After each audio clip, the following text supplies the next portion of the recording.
జపతపాలు అనేటటువంటి మాట మనం తరచుగా వింటూ ఉంటాం. జపం అంటే ఏమిటి?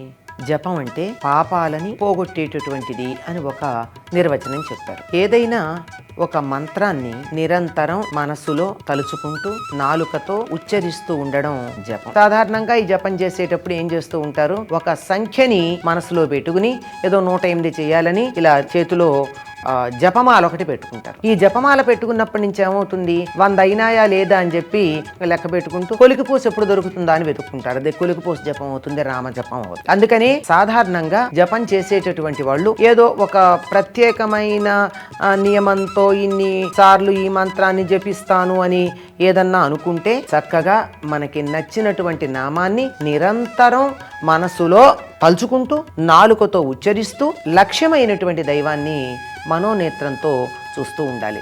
ఇది కొంతకాలం అయ్యేటప్పటికీ ఎలా అలవాటు అవుతుంది? ఏదో రోజు మొదట్లో 5 నిమిషాలు, తర్వాత 10 నిమిషాలు అట్లా చేసి మరి కొంచెం సేపు ఎక్కడో ఒక చోట స్థిరంగా కూర్చుని రామనామం చేయడం అలవాటు అయిందనుకుందాం. ఆ తర్వాత ఏమవుతుందంటే కొంతకాలానికి మనం ఏం పని చేస్తున్నా ఆ రామనామం మన నోట్లో తిరుగుతూనే ఉంటుంది. అలా తిరుగుతూ ఉండి నోటితో ఉచ్చరించకుండా కూడా మనసులో రామనామం తిరుగుతూ ఉండేటటువంటి స్థితికి ఎదగడానికి మనం చేసేటటువంటి జపం సహకరించాలి.